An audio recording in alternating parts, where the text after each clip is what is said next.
a por la mesa número 18. Peritos, fondos, abogados, árbitros, centros de arbitraje en la misma mesa del Open. ¿Es conflicto? Vamos a verlo. ¿Hacia dónde vamos? Vamos a hablar de las nuevas reglas IBA de conflictos de interés, de análisis global. IBA, International Bar Association, bar con B. ¿Es tan determinante como el bar con V? Sí, dice Javier que sí. Pues nada, esta mesa vamos a disfrutarla porque la va a moderar Carlos Salinas, socio fundador de MA Abogados.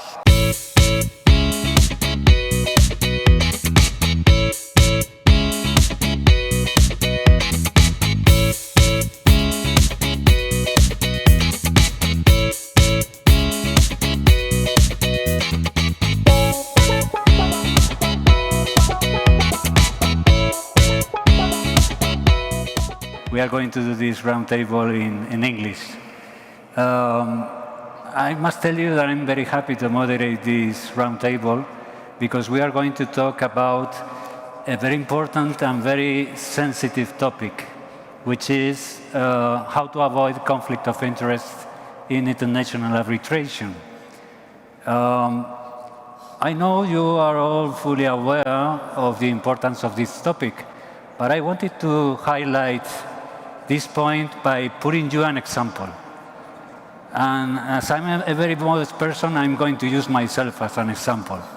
Imagine you are participating in an arbitration.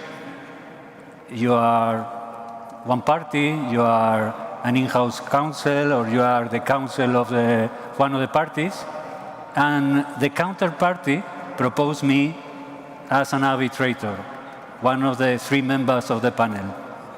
How can you really know that I'm going to be an independent arbitrator? How can you know?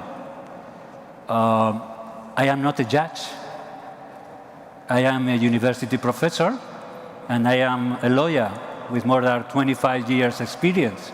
So the problem is that passively, I have worked in the past for the counterparty, or one of the members of my law firm has worked for the counterparty, or I know people of the counterparty that were former partners of my firm, members of my university.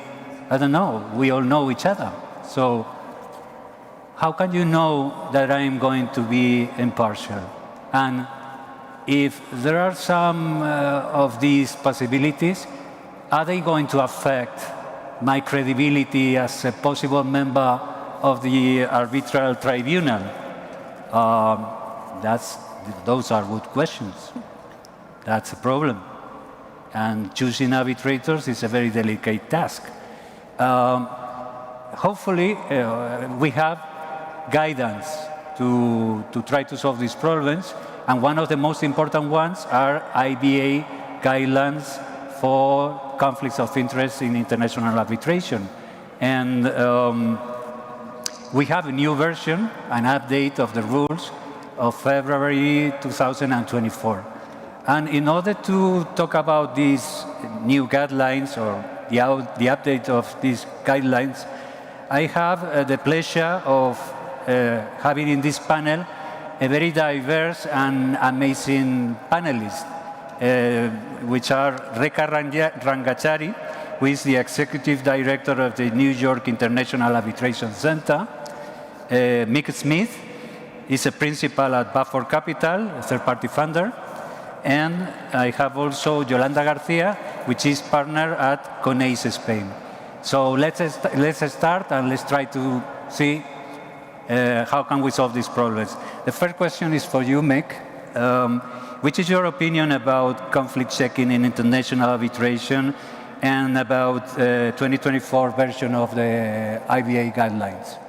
Thank you, Carlos. Thank you for this kind invitation, Javier and team. It is always a pleasure to be here. It really, really is. This question is a great question because it allows me to talk about things that happened before 2024 as well.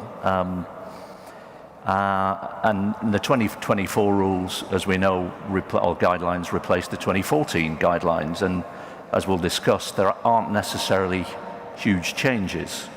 And that's a good thing, because it reflects the great work that was done by, among others, but the litigation and arbitration finance industry in the years sort of 2009 and in the lead up to 2014.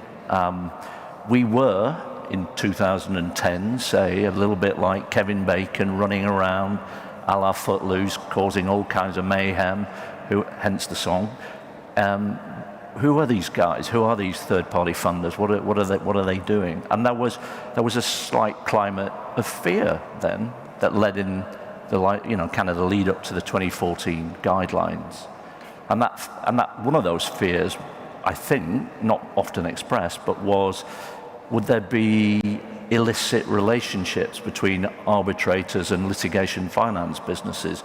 Would arbitrators be sitting on investment committees, meanwhile doing their day job, and arbitrating on disputes in which their own businesses or related businesses might have invested? So this was not a great place. So a lot of hard work was done in the run-up to 2014 and the guidelines that were issued then. And the output really was, the thing that matters most is ensuring disclosure of the identity of parties in an arbitration who have a financial interest. So that's where we got to in 2014. There was a rejection of all the other ideas that financially interested parties should be disclosing the very details of those financing agreements. It was recognized that that was too much. And the 2014 rules were so great that they were largely followed by most arbitral institutions thereafter. I think the LCIA is probably the only one that hasn't adopted much that was in the 2014 guidelines. So there you go. So come 2024, these new guidelines, what do I think? I think they're great. I think the message is business as usual, so not much has changed. In fact, very little has changed. I spoke to some of the members of the working group, and I think the feedback, certainly for the people who were looking at the provisions that applied to third-party funders and litigation funding, was that they wanted to, the English word is detune a little bit. So we had a definition. There used to be a definition in the guidelines of what a third-party funder is, and now that no longer exists. Now it's just a sort of direct recognition that what we really care about is parties that have material direct financial interest. So I like where we've got to. Long answer to a short question, Carlos. Thank you so much. Rekha, do you have something to add? Sure. Thanks first so much to Carlos for organizing us, and to Sandra, to the Javiers. It is such a pleasure to be here in Madrid. Mitch laid a phenomenal foundation of where we're at. But what I want to take us to also is we are in an era of information overload. We digest content at hyperspeed, we speak on conferences, we draft papers, it all ends up on the internet, right? So why are there so many conflicts? Because everything lives out there in the universe. And so where does one begin when we talk about conflicts? And what is a conflict of interest? Is everything one? There is also inherent truth we all have to agree on. Most of us are professionals, many of us are lawyers, and we enjoy drafting and promulgating rules. We do it in our spare time, we do it as part of bar associations, we even do it while sitting on boards of arbitral centers. So here is the edited version, the 2024 rules. What's relevant? More now is said on topics pervasive to our current and modernized practice.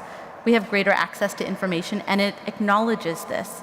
And it tries to create a comprehensive set of rules 10 years since the last edition that speak to things like subjective and objective tests as to arbitrator disclosures. It talks more about things like practicality and precision, as well as using heightened language to be more clear in the gray area. We can see that in the orange set of guidelines that there are far more listed and enumerated. Why? Because if you're one of those people who approaches a stoplight, do you speed through or do you hit on the brakes? We needed to give more plausibility to these itemized areas. So that's one area. Another thing is that it reflects the inclusion, as Mitch was saying, of more stakeholders and third parties in our space. Our panel beautifully reflects that iteration. And then finally, it talks a bit about things like, when does an arbitrator's duties end? Does it end through to enforcement? Does it end, or does it include ad hoc exit proceedings, for example? And the truth is that their obligation to disclose ends when they are functus officio, when the award has been rendered. That's an important, bright line. In the end, in general, we're talking about generalities of how we interact with one another, and it really gets us farther now than it ever did before. Thank you so much, Rekha. As you say, 2024 rules, the update of 2024 is an update. There are not major changes, but one of the things they have added is social media. And talking about social media, I wanted to ask you, that's an opinion, I mean, but do you think it's good for arbitrators to be very active in social media, or they should have a low profile? Classic answer here, Carlos, it depends. Okay, so let's start with some baseline definitions. What is social media? What do you think it includes? So certainly it includes social platforms like LinkedIn, like Facebook, like Twitter. It also includes a broader distribution list that you may be actively or passively involved with, where you receive emails and can send to that larger distribution list, right? Next, what are we really asking when we're worried about social media and arbitrators? We're worried about impartiality, we're worried about independence, and we're worried about ex parte communication between the arbitrator and counsel. 3 critical risks. Next, let's take another reality on risk. So the 2004 rules, the first introduction of the rules, happened at a time when LinkedIn turned 1 year old. We are now 20 years later. LinkedIn is 21, which is a curious age if you are an American turning 21 and getting a whole host of things you can access now. But LinkedIn at 21 now has 1 billion followers. Facebook has 3 billion. Twitter has around 335 million. So what could go wrong with all of these virtual connections and even virtual relationships? A whole host of things. So that's part of the trouble when we talk about how should arbitrators be active or passive on social media, right? It's this idea of, are they making appropriate disclosures, not only under the IBA guidelines, but under their national regulations? And where appropriate, are they also providing disclaimers? Because it may be under the IBA guidelines that they do not disclose, they are not required to disclose. But would a court, if reviewing it, a national court, come out the same way? So we have to have this balance on thinking about it. And the truth is that how often are folks posting? Are they posting maligning content to their career? Probably not. But what kind of items are they posting? Now there's a duality of obligation, not only for an arbitrator to disclose content as it would be subjectively as viewed by a third party, but viewed by the parties, but also there's an obligation on counsel to be able to understand and know what could possibly exist in the public domain, right? So we have this tension happening. So if an arbitrator posts and it's in the public domain, is that sufficient that it doesn't require a disclosure so they don't have to be worried? Let's just talk about some baseline protocols that could help in how we work with the internet and work with our social media platforms. LinkedIn, as an example, has lots of different bells and whistles, both for privilege and for privacy. And if you haven't deep dove into those, take a look. You can restrict content in so many different ways. You can turn off, there's an option for you can make recommendations. People can make recommendations on your profile and you can make it on theirs. You can turn off that functionality. You can filter content. You can even try to control what other people see in moments during the pendency of proceedings. And that's really the biggest curiosity. During the pendency of proceedings, how active are you or can you be with counsel? And it's of a limited nature. So we all just have a heightened sense of security and notions of how we protect the process. These are some simple ways many arbitrators choose to do it on LinkedIn as only one example. So overall, it's be cautious. If you would say it at home, would you also say it in the public domain? And tether that back and forth with what you want to know, since we all believe, and we know it to be true, reputation matters wholly. Reputational damage is hard to recover from. Yeah, thank you so much.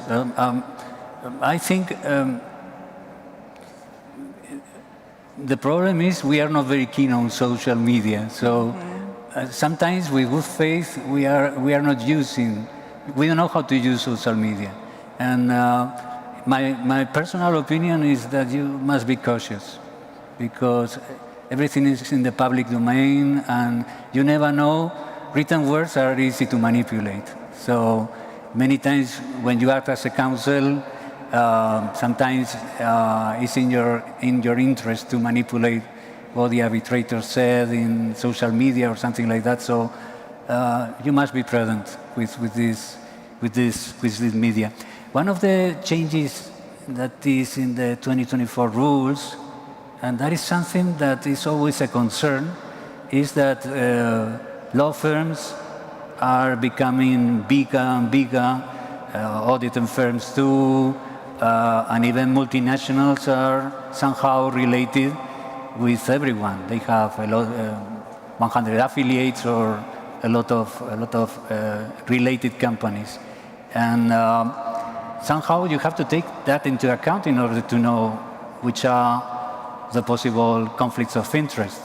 But I'm going to put you some question, one more specific question. Do you think it is more sensible for an arbitrator to work in a small firm, or can an arbitrator that is actively engaged in many appointments work in a big firm, and can he avoid conflict of interest working in a big firm? Again, I'm going to lead on this. It depends. So what are we really looking at, right? We're looking at issues where there have to be disclosures made. And the truth is that it's a balancing act. A lawyer in a big firm is balancing appropriately, trying to bring in cases and keep on with existing clients and the billables that come therewith with his or her arbitrator rate and taking on those cases while avoiding conflicts. And so what we've seen in New York as an example is many heads of the practice group in international arbitration during the pandemic actually pivoted into retirement because they had a fulsome arbitrator appointment career, and so they took that on full time. Is that the right thing to do? The truth is that it really depends on somebody's trajectory, where they're at. Can they sustain, if they do pivot to a small firm or an independent practice, on the number of cases they're able to bring in? And truth is just, it's a tough question, and people have been doing it earlier and earlier in their careers, because the other reality is that we don't just wear one hat, for example, as arbitrator or as counsel. We are humans in both a public and a private space. We sit as moot court judges and coaches. We teach. We are academics. We write. And so you have to balance the whole ecosystem to come out okay. And only you will know the answer to that individually, economically, based on all of the pressures involved. I'll note that why is all of this important? Because the IBA rules in 2024 start to make some distinctions on relationships. This idea of what is a controlling influence, right? And who is actually exerting power. It asks that in the Standard 6. The duties of parties and arbitrators, general standards of what we owe each other, and trying to figure it out. Both obligations on the arbitrator as well as on counsel teams to bring forward content earlier if there's a pertinent party that an arbitrator should be aware of, because they wouldn't in a conflicts check. Counsel is supposed to bring it forward to them. It could be even a consulting counsel that you would never see during testimony. So it's all of these pressures that we have to balance to figure it out. And the more people I ask, the more confused I am at what the right answer should be. So it's ad hoc. It's certainly up to you all, but you know what all of the problems are in any stage of it, and to make the best outcome overall. Thank you. Mick, do you have something to add to this question? Yeah, I mean, Yolanda might Yolanda get a word in first. Thank you very much, Mike. Thanks to all. Firstly, to Carlos and MA Abogados, y gracias a la organización del Open Fest. And thank you very much to the organizers of Open Fest, because you make things, do things better and better. And let's hope that many more anniversaries will come. One size fits all. There are certainly arguments on both sides. of the question.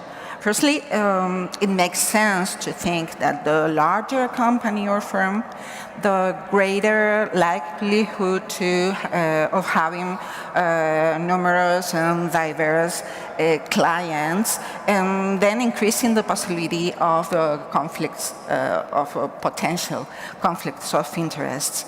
On the other hand, with a more limited client base, there may be fewer instances for the arbitrator and for the rest of parties, I mean, the lawyers, the expert witnesses, and so on, that have previously represented or been involved with one of the parties in a dispute. However, in my opinion, the key lies not only in the size of a company or firm, but in the ability of an arbitrator, in this case, of being impartial, of being independent, regardless if of the place or the company where they operate. An arbitrator, and again, every party in this small world needs to adhere to strict ethical standards and yes, and disclosure requirements to avoid any diminution of the integrity of the arbitral process.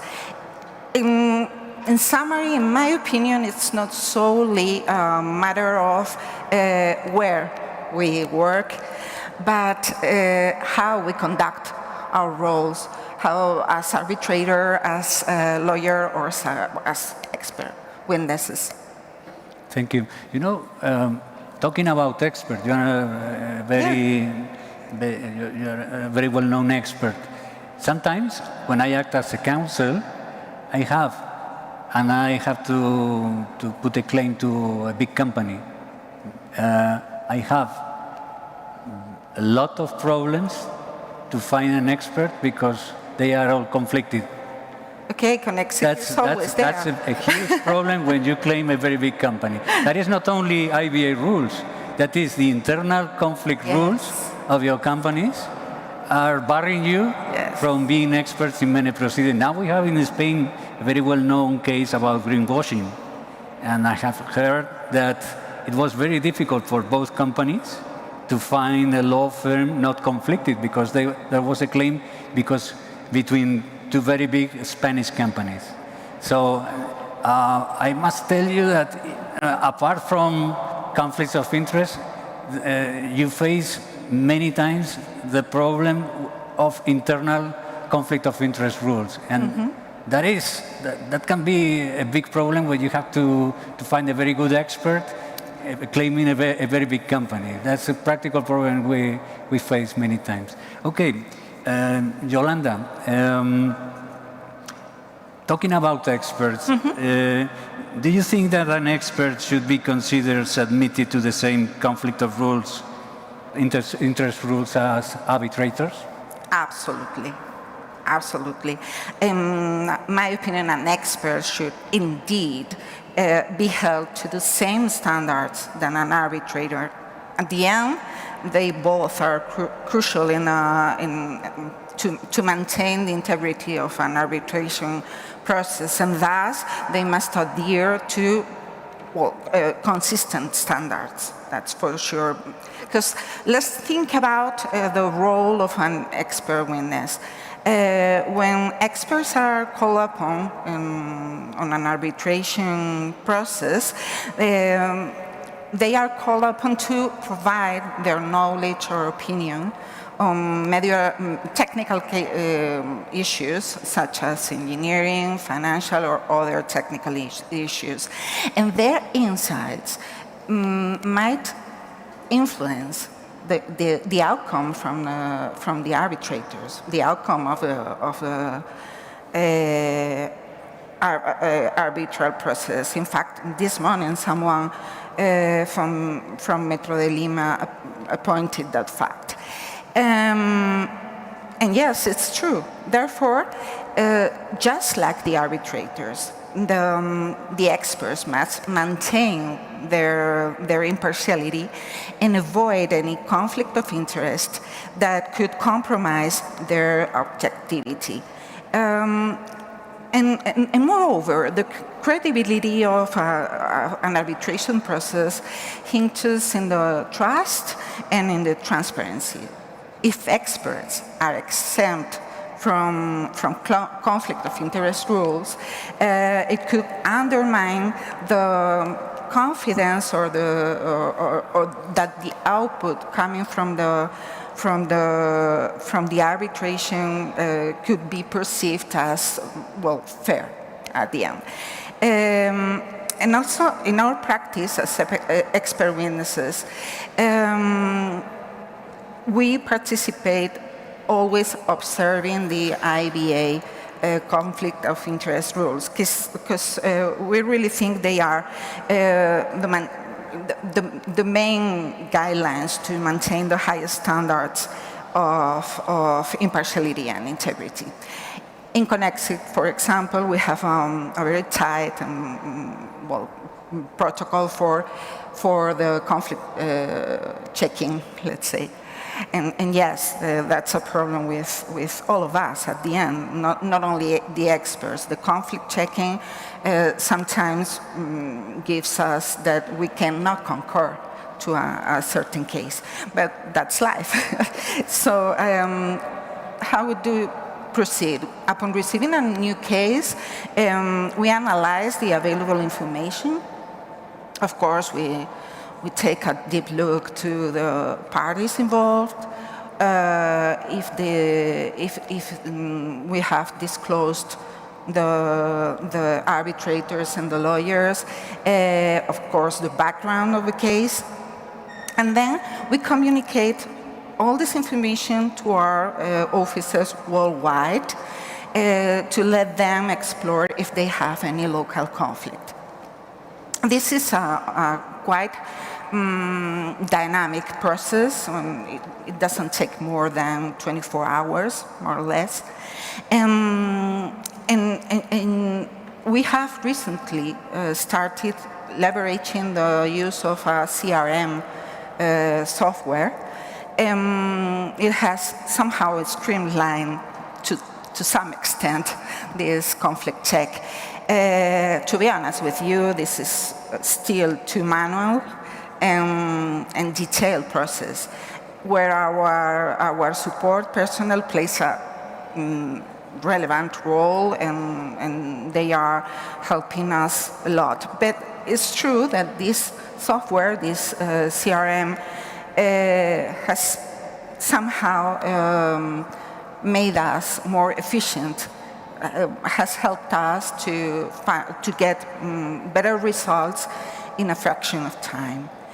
Once or when a local office finds that there's a potential conflict, then we receive that conflict and we, of course, communicate it to all the parties in a timely manner. But we all know that the problem is not only about detecting a conflict, but identifying a conflict that is not so clear-cut or that could be perceived, something that could be perceived as a conflict. So, especially in those cases, we are quick with a report. We inform to our potential clients, because we understand that the faster the process, the better for all partners, or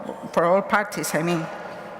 And what's noteworthy in our internal process at CONEXIG is that our conflict check has a 1 month expiration date, which means that every single month with an active case, we need to repeat the whole process. And that's good for everyone, because we have an update on the conflict check.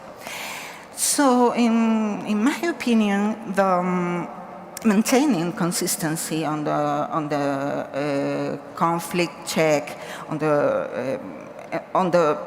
observing the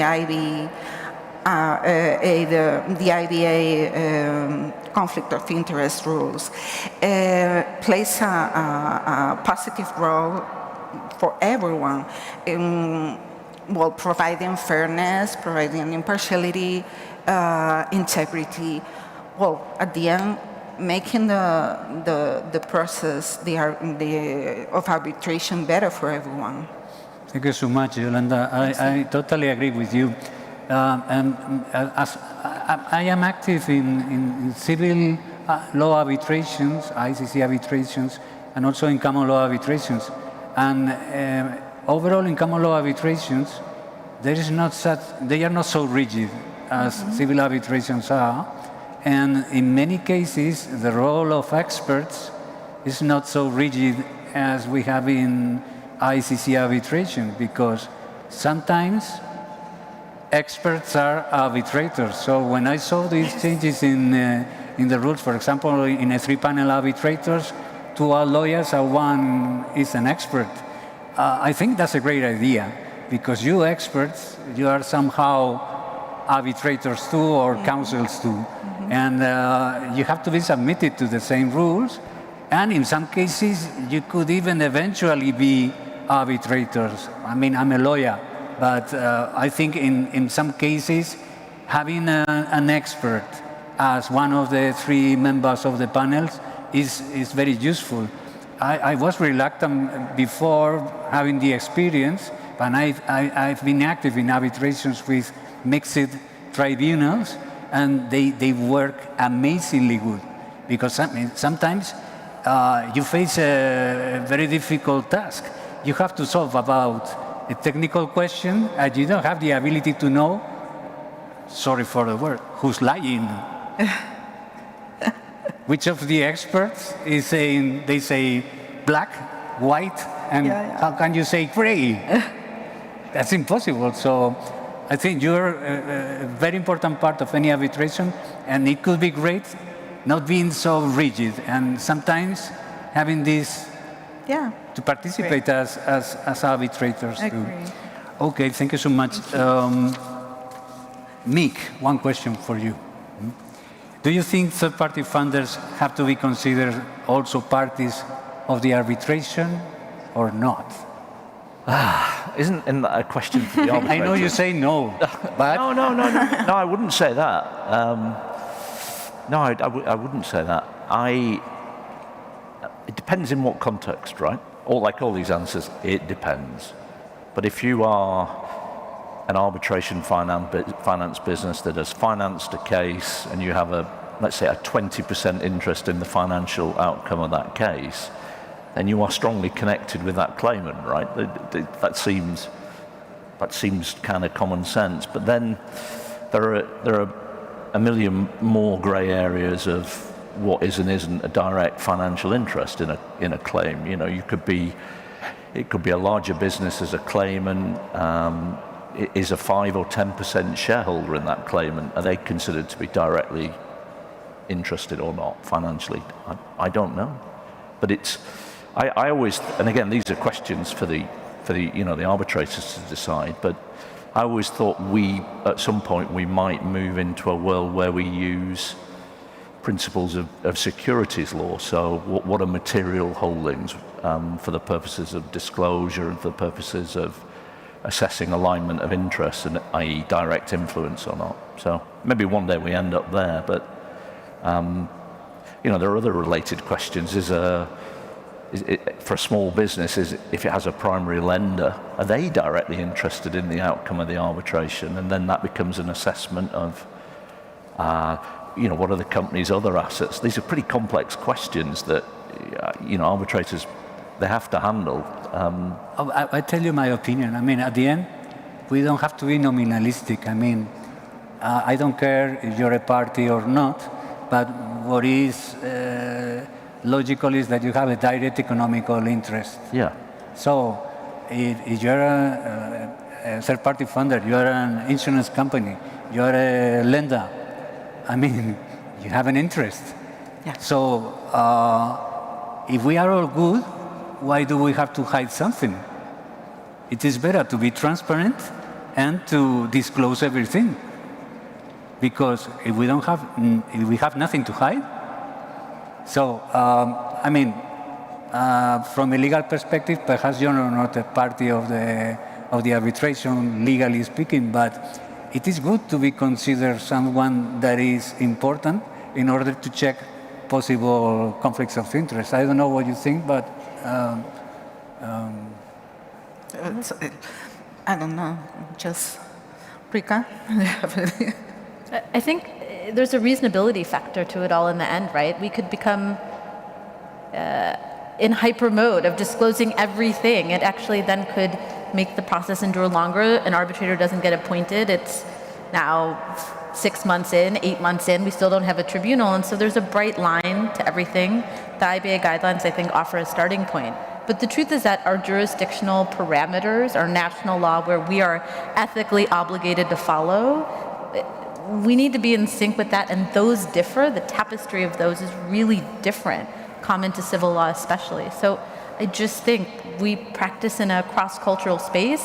It's that both precision and confluence that brings us here, and we have to make the best gut check.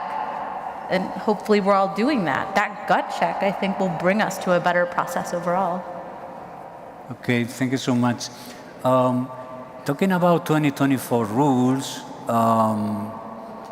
there's a change which might be apparently not very important, but that I think it can have some importance.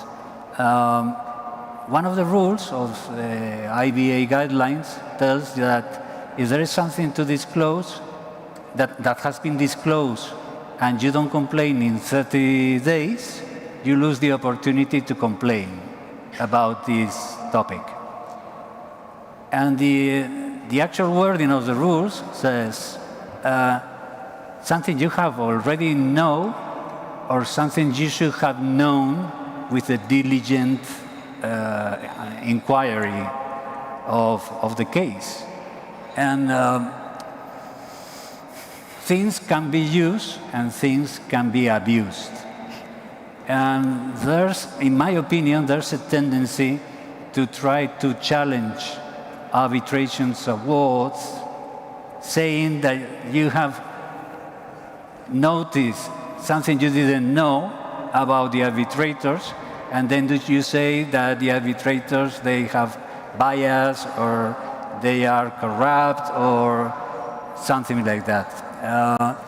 It is like inquisition, because arbitrators have to be scared of these reckless challenging of awards that are damaging the prestige of the arbitrator, and they are somehow not a very good strategy to challenge awards. So I think that can be very useful, because if you should have known about the fact and you have tried to hide this in order to have an additional argument to challenge the award, that should be punished by the courts.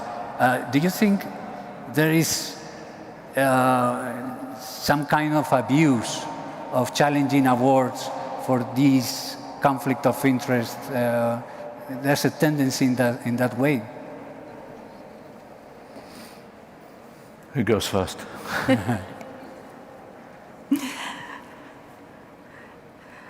We're all so eager. You can, But do you want to take it and we'll just go down this I way? wouldn't. I mean, I think there's been, in my sort of more limited context, I don't think there's ever been a successful challenge of an award based on some connection or not between an arbitrator and a financing entity. So I think challenges to awards it's just a fact of life, right? It's part of arbitration. You just got to build it in. You know, some cases you're involved in, there will be challenges along the way for whatever reason. It's just arbitral life. That's having been doing this a while, that's my observation. You know, this notion of punitive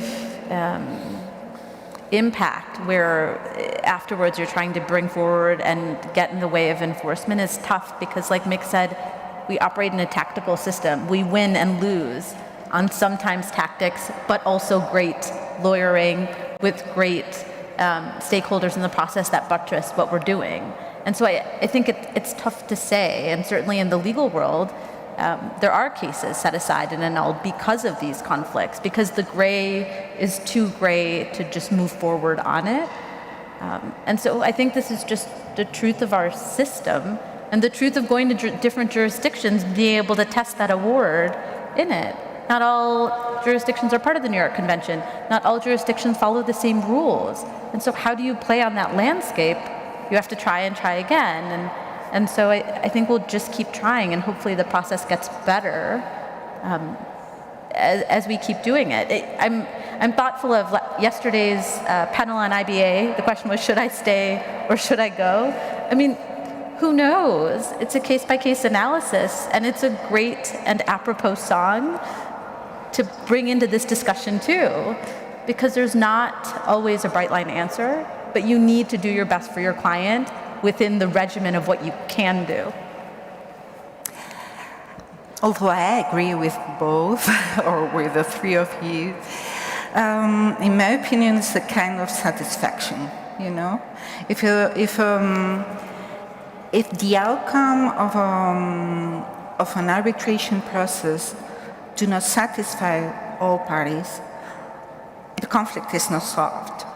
So if you use a trick or a shortcut for an award, you take the risk of, let's say, not closing with an agreement for everyone. I mean, with satisfaction for everyone. So, yeah, I understand that you should play towards your client satisfaction, but there's another party there. And again, the aim of the arbitration is the fairness. And in my opinion, it doesn't depend it doesn't hinge on not solely on the rules, but on the good faith and on the, again, satisfaction of all parties. Thank you so much. Thanks. We have consumed our time in order to reach a conclusion of this roundtable. I think we must be very careful with conflict of interest, but it is impossible to have perfect regulation. That is an ongoing process, and we have to be very, very active in trying to be good and seem good. And thank you so much. Thank you.